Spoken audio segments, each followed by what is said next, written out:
We're having our bonfire celebrations a few days early because I'm doing a bit of research for this week's programme. Come on, you lot, there's loads of food over here. Come on, get stuck in. There you go. Grab a hot dog. Leave one for me, though. Now, the longest time anyone has ever survived without eating anything is 382 days. But most people couldn't live for 2 minutes without breathing. You see, food gives us the energy to live. But you couldn't use the energy you get from eating food if you didn't breathe one vital, magic ingredient from the air all around you, a gas called oxygen. Now, you get energy from the food you eat by burning it in your cells. They're the tiny little units that your body is made of. And like any other sort of burning, you have to have oxygen to do it. Without oxygen, your food-burning fires would go out, just like this candle. See that? Yeah. Do you want to go? Yeah. Go on, put your saucers on, that's it. You see, oxygen is the gas that makes things burn. No oxygen, no flame. And in our case, no oxygen, no energy. Right, come on in, let's get back over to the fire. Right, now I think I'll refuel my body.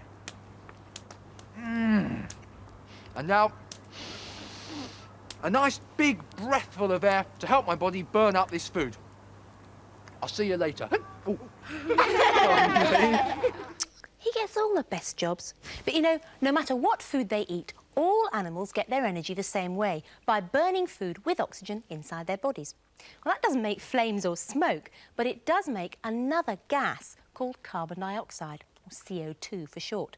And too much carbon dioxide is poisonous. So, all animals have to get oxygen from the air around them into their bodies and carbon dioxide out again. Little things like snails and slugs do it by absorbing oxygen through their thin, moist skins, and carbon dioxide goes out the same way. But that's no good for bigger, more complicated animals like us. Is it, Mr. B? No. Because the skin on the outside of our bodies is just too small to absorb all the oxygen we need. But, as Mr. B and the other Superbods are going to demonstrate, we do have a huge area of thin, moist skin for getting oxygen into our bodies and carbon dioxide out. It's this big as a whole tennis court. Yeah, but Nick, where do we keep it all? Inside our chests, inside the spongy bags we call our lungs. What, all sort of squashed up and stuffed in? No, it's made into 300 million tiny air sacs in each lung. They're so small you could fit 100,000 of them on a piece of toast. But how does the oxygen get to all those? Breathing. When you breathe, you're pumping air in and out of all those air sacs via the tubes that lead there from here. Look, I'll show you.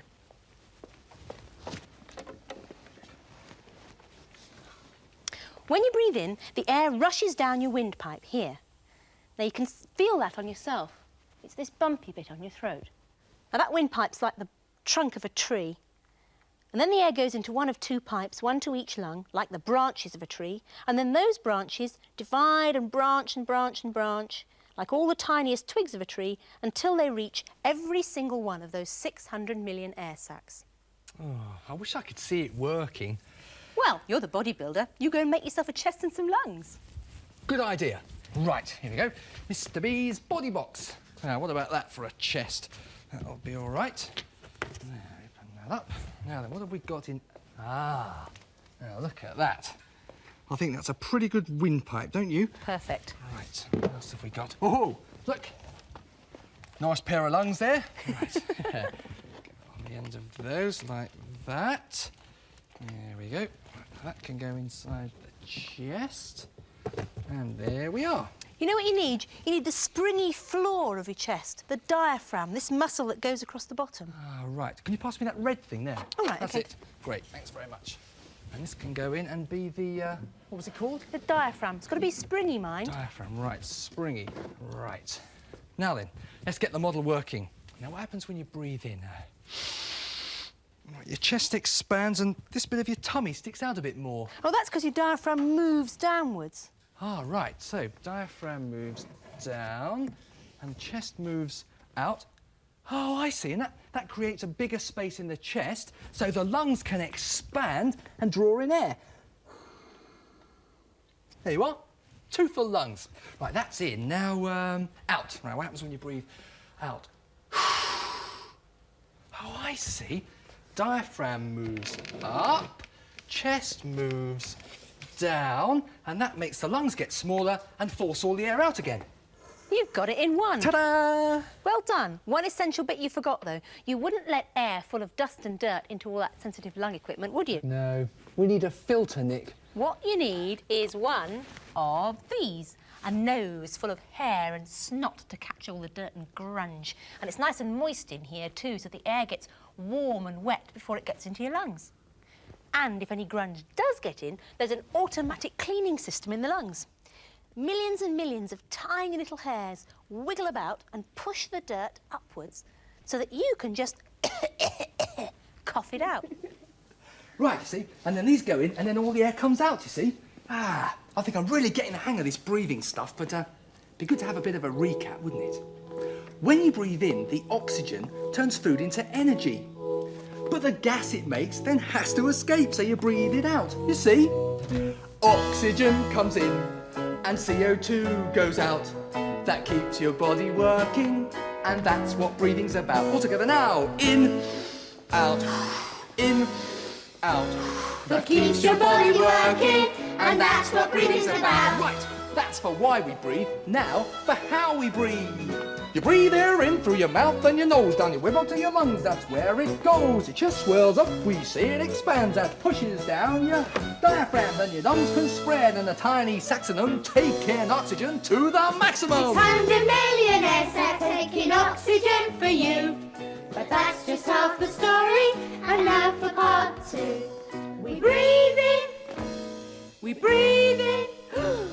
But that's just half the story, and now for part 2. Come along there, partners, gather round. Let me tell you about part 2.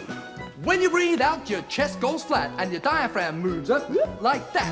Your lungs get smaller and the S-axis side. Push out carbon dioxide up your wing up to your mouth. It rushes out, and that's what breathing out's about. 600 million air sacs push out CO2.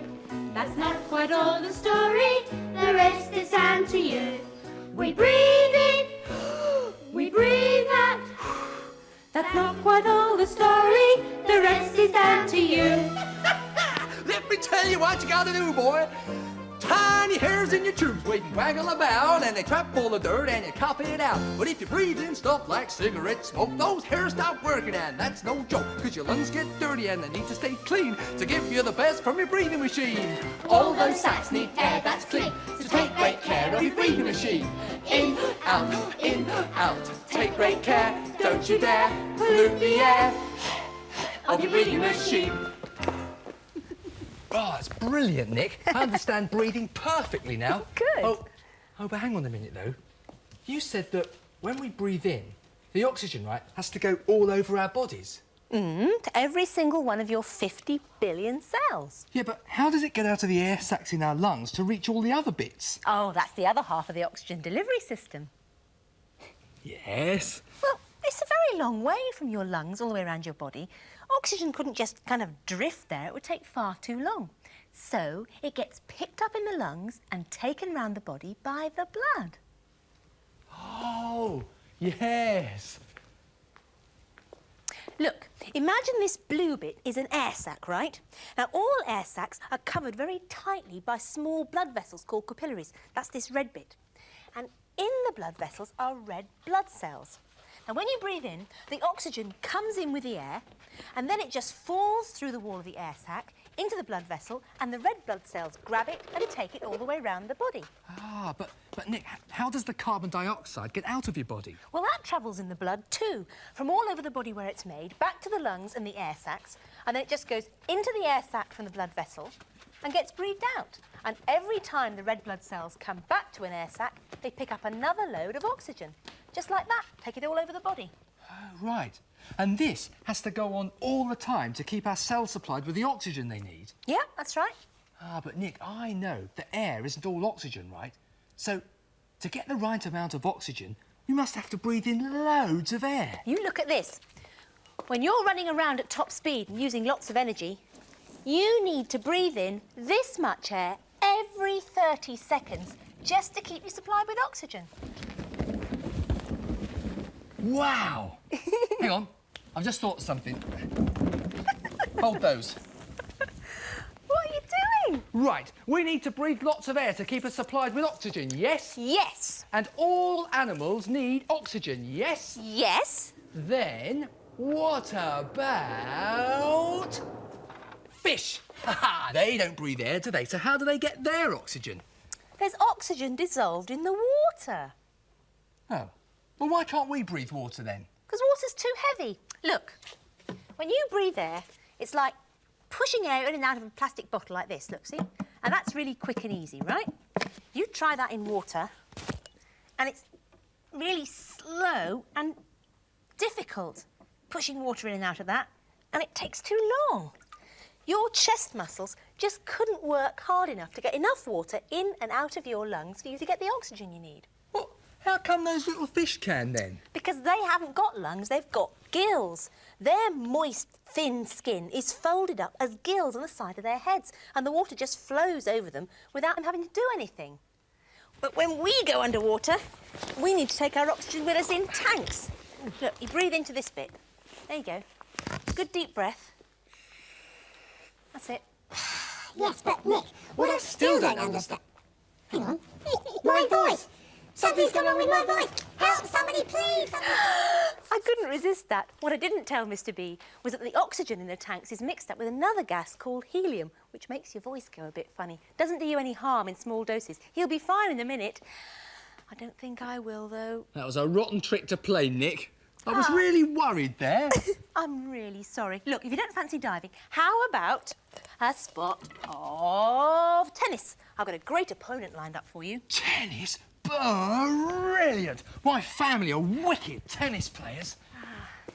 I should have known. In fact, my second cousin, twice removed, Bjorn B, he was a Wimbledon champion, you know. Look, there he is in 1970... Yeah. Just take the racket. I'll see you outside.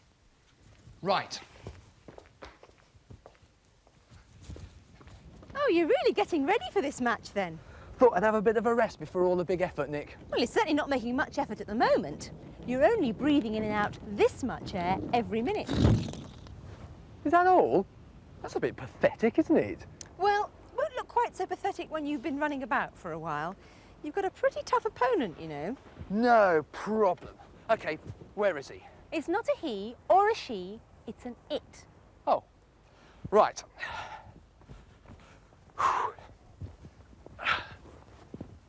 Right, time for an energetic game then. And, what are you going to do? I shall be working extremely hard to show how hard your lungs are working and umpiring at the same time. Play!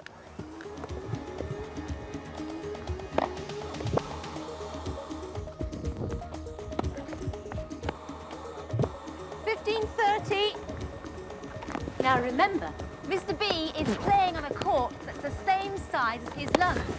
That's if you flatten out all the air sacs inside them. Because Mr. B's been running about a bit now, he's using up a lot more air. This much every minute. I think he's finding this a bit easy. Let's speed things up a bit. Love 30. Love 40. Hey, what's happening? My opponent's got a sudden burst of energy. Love 80. Love 90. Well, that's to show just how powerful your lungs are. And when you're running about flat out like that, you use up this much air every minute. Oh, I'm pleased to hear it. Can we slow it down a bit now, please? Soon, soon. I just want to tell everybody how many balloons full of air you get through in a game lasting about 5 minutes. Well, that's it for this week. Details of next week's programme are on the labels on these balloons. Bye! Now can I stop, please?